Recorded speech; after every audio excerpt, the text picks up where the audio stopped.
When we started, it was beige with a white top. Didn't have the trim on the side. A lot of the parts were in disarray. The grill, the bumpers are in bad shape.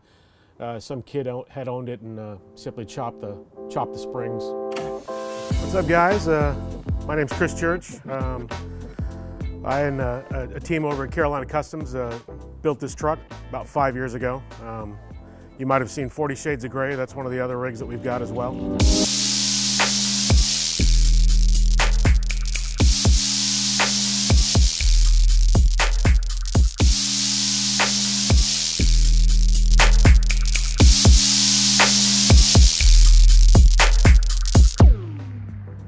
Color is actually a Ford color, 1970 Ford era color called boxwood green.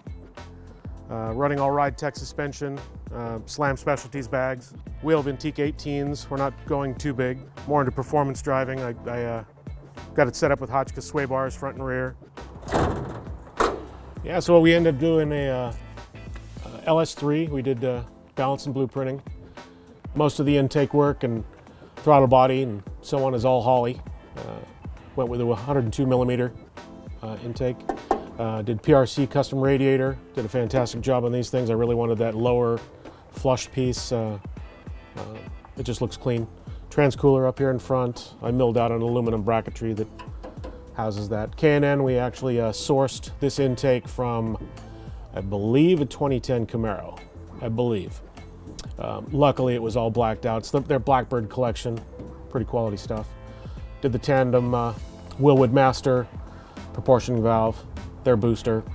Did a K-Tech upgrade on the coil relocation. It floats them above the Holley valve covers. Doug Thorley headers. Everything's done with XRC aircraft fittings.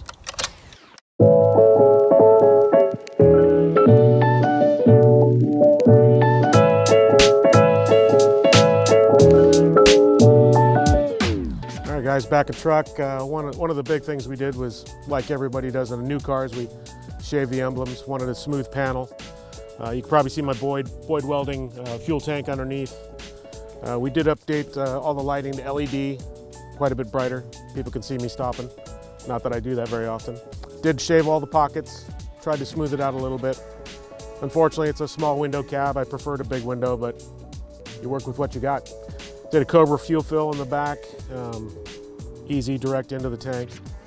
And all we had to do to allow for it to sit this low is just do a bump on the rear end housing, cut through the wood floor. Did all black rails. It goes with the black and green theme.